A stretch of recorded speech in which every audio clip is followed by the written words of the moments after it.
Clerk कर्मचारी union हड़ताल पर। मेवात पे स्केल बढ़ाने की मांग को लेकर क्लर्कों का धरना 8वें दिन भी जारी रहा।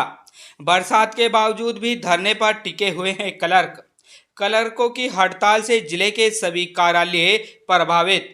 क्लर्कों ने बुधवार को ब्लड डोनेशन कैंप लगाकर 74 यूनिट खून दान किया।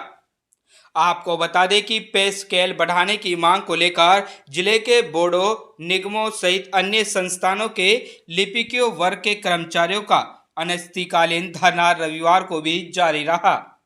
पिछले 8 दिनों से धरने पर बैठे clerk association welfare society Haryana संबंधित भारतीय मजदूर संघ के नेता और कर्मचारियों से सरकार और प्रशासन का कोई भी प्रतिनिधि के ने मिलने से कर्मचारियों में भारी रोष है।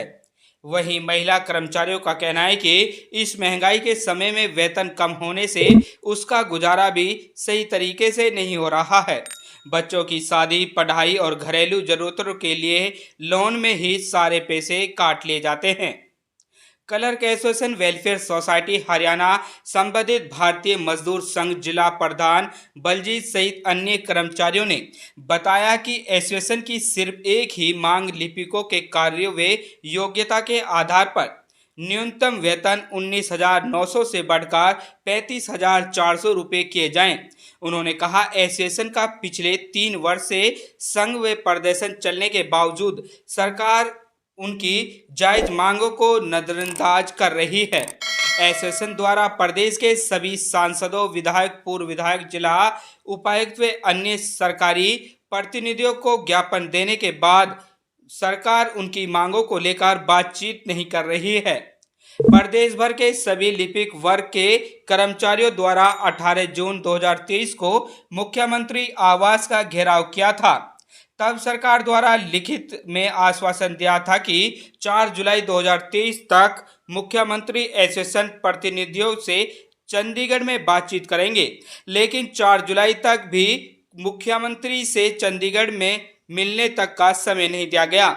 उसके बाद ही एसोसिएशन के आह्वान पर हरियाणा प्रदेश के सभी विभागों में कार्यरत पूरा लिपिक वर्ग 5 जुलाई से अनिश्चितकालीन हड़ताल पर है। प्रधान जी, आपका नाम क्या है, क्या जिम्मेदारी है और कितने दिनों से धरने पे बैठे और क्या मांग है? देखो जी, मेरा नाम बलजीत है। मैं यहाँ पे नूह जिले का काउज प्रधान हूँ। हम पिछले 8 दिनों से यहाँ बैठे हुए हैं। 5 तारीख को बैठ के धरने पे। धरने से बैठने से पहले हमने हर जिले के अंदर डीसी साहब को, सभी मंत्रीगण को, एमएलए, एमपी और सरकार के सभी प्रतिनिधि को अपना ज्ञापन सौंपा था। फिर 18 जून को हमने सीएम हाउस का घेराव किया। वहाँ हम 15 से 20 हज़ार साथी गए हरियाणा के। हमें वहाँ पे आश्वासन दिया गया कि मुख्यमंत्री जी 4 जुलाई से पहले आपको मिल लेंगे, लेकिन नहीं मिले। फिर हमारे प्रधान विक्रांत तंवर जी ने ये घोषणा कर दी कि जी 5 तारीख से अगर हम हमारे 5 तारीख से पहले मिल लेते, मुख्यमंत्री जी हमारी मांग मान लेते, ठीक है, नहीं तो हम हड़ताल पर चले जाएंगे। हम 5 तारीख से हड़ताल बैठे। तो क्या डिमांड है, कौन कौन से डिपार्टमेंट इसमें इन्वॉल्व हैं? जी, इसके अंदर सभी डिपार्टमेंट है। DC office, roadways, education, PWD, मतलब ऐसा कोई भी डिपार्टमेंट नहीं है जिसके क्लर्क यहाँ पे नहीं बैठे हुए। डिमांड क्या है? डिमांड है जी, हमारी जो बेसिक है वो 19,900 है, जो आज के समय बहुत कम है, ग्रुप डी के बराबर है। वो हमारी 35,400 कर दी जाए, क्योंकि हमारे साथ के जो ग्रुप सी के जो साथी हैं उनकी सबकी 35,400 इससे ज़्यादा है। एक समय ऐसा था कि हमारी सबकी इक्वल थी या हमारी उनसे बहुत ज़्यादा थी, लेकिन हम धीरे धीरे क्लर्क वर्ग को नीचे की तरफ धकेला गया और बाकी डिपार्टमेंटों को ऊपर उठा दिया गया। आज क्लर्क की ये हालत है कि 19,900 में आपने पता महंगाई में कुछ भी नहीं चलता। तो क्या जो क्लर्क हैं उनमें भी फर्क किया जा रहा है कि वे परमानेंट है, ये एडॉक पे है, तो क्या माना जाए? नहीं जी, जो हमारे परमानेंट वाले क्लर्क है उनकी सैलरी है ये। तो उनकी सैलरी है? हाँ जी, परमानेंट जो टेस्ट देकर सारे काम करके आते हैं, टाइपिंग करके, उनकी सैलरी है ये। मतलब कि किसी को बताते हुए भी ये शर्म आती कि कितनी सैलरी है। नो जी, 19,000 की झूठ बोल रहा है। तो आप देखेंगे हमारे स्केल का मैं आपको भेज दूंगा कि हमारी सैलरी 1957 के अंदर नर्स, जेबीटी टीचर्स, इनसे सबसे ज़्यादा हुआ करती थी। अब धीरे धीरे इनकी सैलरी तो बढ़ा दी, हमारी घटाती चली गई सरकार। और आप देखते हैं कि एक लिपिक वर्ग धरातल से गवर्नमेंट को जोड़ने का काम करता है। हर टाइप का काम कर रहा है वो, चाहे वो कोर्ट केस है, चाहे इंक्वायरीज हैं, चाहे रजिस्ट्री है, लाइसेंस बनाना है, हर टाइप के पोर्टल। तो ये है कि जिस तरह के मैंने अभी कहा कि जो 19,000 के आसपास आपको मिल रहा है, ये तो कॉन्ट्रैक्ट पे डीसी रेट है। ये तो कि ऐसे इसका मतलब आपको 6 पे 7 पे तो इसका कोई फायदा दिया नहीं जा रहा? नहीं जी, देखो ऐसा है, आप ये देखेंगे तो हमारी होमगार्ड से कम है। हाँ, होमगार्ड को 24,000 मिल रहा है। होमगार्ड से कम सैलरी है। अरे उनकी कोई जवाबदारी नहीं, हमारी बहुत कुछ जवाबदारी। एक छोटी सी गलती हमारी नौकरी लेके चली जाएगी। तो कब तक धरना चलेगा? जी अनिश्चित काल धरना है, जब तक गवर्नमेंट हमारी बातें नहीं मान लेती। हर वेतन आयोग में क्या दरकिनार। Clerk association welfare society Haryana संबंधित भारतीय मजदूर संघ जिला कोऑर्डिनेटर ने बताया कि जब से हरियाणा प्रदेश का गठन हुआ है तब से हरियाणा सरकार ने समय समय पर विभिन्न पदों जैसे अध्यापक, pharmacist, MPSW, GNM, nursing staff, junior engineering एवं अन्य पदों के कार्यों की समीक्षा के उपरांत या अन्य किसी दूसरे कारणों से उनके वेतनमान में सम्मानजनक बढ़ोतरी की है। पहले लिपिक पद का वेतनमान MPSW, driver, vaccinator, signaller, forest guard, JBT teacher, junior engineer, patwari, pharmacist आदि पदों के वेतनमान के लगभग बराबर या उससे ज़्यादा हुआ करता था, लेकिन 7वें वेतन आयोग तक लिपिक पद का वेतनमान अन्य पदों की तुलना में अपग्रेड नहीं किए जाने से आधा रह गया। धरने पर लगाया ब्लड कैंप। बुधवार को देश के वीर जवानों के लिए धरना स्थल पर लिपिक वर्ग द्वारा ब्लड कैंप लगाया गया, जिसे करीब 200 से अधिक लिपिकों ने रक्तदान करने की इच्छा जताई, लेकिन स्वास्थ्य विभाग केवल 74 यूनिट ही रक्त ले सका। बाकी रक्त लेने के स्वास्थ्य विभाग की टीम ने मना कर दिया। उन्होंने कहा कि देश के वीर जवानों की खातिर वे फिर रक्तदान करेंगे। खबर हक टीवी के लिए यूनुस अलवी की रिपोर्ट। और क्या जिम्मेदारी आपके पास? जी, मेरा नाम अजय चुटानी है और मैं शिक्षा विभाग में कार्यरत हूँ।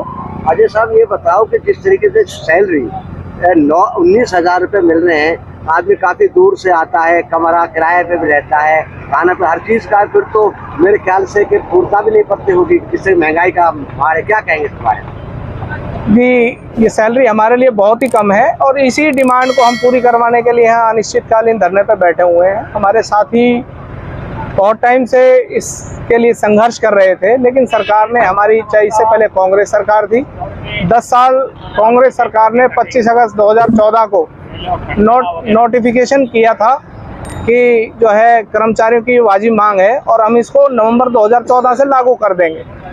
लेकिन कांग्रेस सरकार नवंबर 2014 में नहीं आई, बीजेपी सरकार आई। बीजेपी सरकार और जेजेपी सरकार पहले 2019 में 14 में बीजेपी सरकार ने अपना घोषणा पत्र, ये कह लो संकल्प पत्र कह लो, जिसमें उन्होंने ये अपना गंगा जल लेकर के ये कहा था कि ये जो हम घोषणा पत्र लागू जो हमने बनाया है गंगा जल लेकर के हम इसको 100% पूरा करेंगे। लेकिन जो कांग्रेस सरकार ने हमारी जो 10 साल तक हमारी इस मांग को समीक्षा पे रखा और समीक्षा उपरांत ये घोषणा की, 25 अगस्त को नोटिस 2014 में नोटिफिकेशन कर दिया कि आपकी मांग जायज़ है और हम नवंबर 2014 से, उस समय हमारी मांग पंजाब समान वेतनमान होया करती थी, उसको हम लागू करेंगे। उसके बाद 2014 में जो बीजेपी का संकल्प पत्र था, घोषणा पत्र था, उन्होंने भी हमारी इस मांग को उसमें रखा हुआ है। लेकिन आज तक 10 साल कांग्रेस सरकार ने हमें बिल्कुल जो है एक पीड़ित जो है ना, कहें कि मजदूर से भी ज़्यादा रोता है, सारे काम हमारे ऊपर छोड़ रखे हैं। उसके बाद हम 9 साल इस सरकार को हो गई है और हमारी मांग को जो है दबाया गया है और लगभग 19 साल तो ये साल हो गए। उससे पहले जो सरकारें रही हैं उन्होंने लिपिक वर्ग को हमेशा नीचे रखने की कोशिश की है।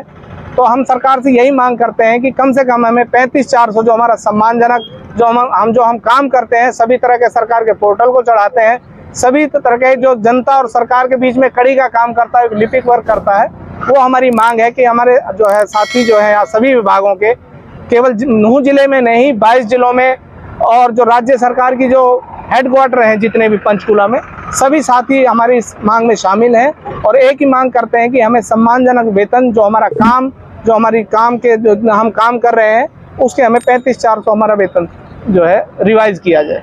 जी, मेरा नाम चेतना शर्मा है, पब्लिक हेल्थ नूह से। चेतना जी, ये बताओ, जिस तरीके से क्लर्क कुल 19,000 रुपया 400 जो मिलता है और काफी समय से मिलता है, तो ऐसे कैसे? बच्चों की पढ़ाई भी है, घर का खर्च भी है। सर, हमने कोई भी लोन नहीं छोड़ा, सारे लोन ले लेके बच्चों को पढ़ाया जा रहा है। है, लड़की की शादी करी तो भी लोन लिया, बच्चों को पढ़ाया तो भी लोन लिया, जीपीएफ पे लोन ले लिए, कोई सा भी मैरिज लोन, होम लोन, सारे लोन ले लिए मैंने, जब भी गुजारा नहीं हो रहा। तो लोन लेने के बाद तो फिर तो सारी तनख्वाह उसमें कट जाती है। अब ये तो हमें पता है कि हम अपना घर परिवार कैसे चला रहे हैं, फिर भी हमारी सरकार इतनी अंधी है कि उसको कुछ नहीं दिख रहा। तो आपके बराबर जो और इक्वल कर्मचारी हैं उनको तो काफी मिलता है। ऐसे कौन कौन से आदमी हैं जिनको आपको इक्वल काम करते हो तनख्वाह ज्यादा है उनकी? नहीं, क्लर्कों को इनको तो हमारे होम गार्ड है, उसको क्या नाम है, 8 घंटे की ड्यूटी है, उसको 24,000 रुपए मिलते हैं। या दूसरे हैं, आज डेली बेसिस पे देखें, डेली बेसिस पे वालों को मिलता है सर, हम तो रेगुलर बंदे और सारी जिम्मेदारी हमारी है। अगर कुछ कहीं गड़बड़ हो गया या कुछ ऊंच नीच हो गई तो हम ही जिम्मेदार होते हैं ना कि भाई रेगुलर आदमी को पकड़ेंगे, कच्चे कर्मचारियों को थोड़ी पकड़ा जाएगा। तो हम सरकार से यही विनती करेंगे कि हमारा जो है मांग एक ही है, जो हमारी ये पूरी करी जाए। 35,400 मांग नहीं, हक है हमारा हक ही है। आपका नाम क्या है जी? मेरा नाम अनूप है जी। अरुण जी, ये बताओ, आज धरना पे बैठते हुए भी आप लोगों ने ब्लड डोनेशन कैंप आयोजित किया है, इसका मकसद क्या है? कितने यूनिट जो है आज ब्लड डोनेशन किया है? हमारा जो मांग है हमारी वो 35,400 की है सरकार से। हम वहाँ तक संदेश पहुँचाना चाहते हैं कि हम जो है अपना धरना शांतिपूर्वक चला रहे हैं और हम देशभक्त हैं। हम हमारे सैनिक साथियों के लिए, जो हमारे साथी सरहदों पे हैं, उनके लिए हमने यहाँ से ब्लड डोनेशन किया है, एक कैंप लगाया है जिससे कि सभी साथियों का ब्लड हमारे शहीद जवानों को पहुंच सके, वहाँ पे बॉर्डर पे पहुंच सके। ये हमारा मकसद है ताकि इस जो सरकार है, गूंगी बहरी सरकार है, इसको समझ में आए कि ये तुम्हारे ही अंग हैं, तुम्हारे कर्मचारी हैं, तुम नहीं सुनोगे तो और कौन सुनेगा इसकी। तो आज कितने यूनिट ब्लड डोनेशन? आज यहाँ पे 75+ यूनिट ब्लड यहाँ से चला गया है अब तक। तो क्या डिमांड है आप लोगों की? हमारी डिमांड यही है कि हमारा जो पे स्केल है वो बढ़ाया जाए, वो 35,400 किया जाए, ताकि हमारे साथ जो अन्याय है, भेदभाव है, दुर्व्यवहार हो रहा है हमारे साथ, वो आगे बंद हो और हम साथी सारे अपना जो गुजर बसर है वो अच्छी तरीके से कर सकें। यहाँ पे बैठने के लिए कोई कुछ नहीं है। हम चाहते हैं कि हम अपने ऑफिसों में जाएं, काम करें। क्या इस दौरान कोई अधिकारी, कोई नेता को मिला है आप लोगों को, आश्वासन दिया है अभी तक? अभी तक हमारे पास कोई ऐसा सूचना नहीं है, ना कोई अधिकारी आया है, ना प्रशासन की तरफ से और ना ही सरकार की तरफ से कोई नुमाइंदा आया है। हम पुरजोर से अपना आंदोलन जारी रखेंगे। तो 18 तारीख को मेवात सीएम साहब आ रहे हैं, तो क्या ऐसी कोई योजना बनाई है सीएम साहब को ज्ञापन देने की या काला झंडा दिखाने की या रास्ते रोकने की? कोई योजना बनी है अभी तक? ऊपर से ऐसा कोई संदेश आया है? मैं आपको बता देता हूं कि हमारी स्टेट बॉडी जैसा आदेश देती है वैसा ही हम यहाँ पे कार्यक्रम करते हैं। अभी तक काले झंडे दिखाने का या सीएम का घेराव करने का हमारे यहाँ इलाके में कोई भी ऐसी विचार नहीं है, लेकिन जैसे ही ऊपर से कोई आदेश आ जाएगा तो हम उस काम के लिए तैयार रहेंगे। भरोसे का YouTube चैनल और सच्ची खबरें देखने के लिए हमारे खबर हक टीवी को सब्सक्राइब, लाइक और शेयर जरूर करें। और हाँ, सबसे पहले खबरें पाने के लिए बेल आइकन दबाना बिल्कुल भी ना भूलें।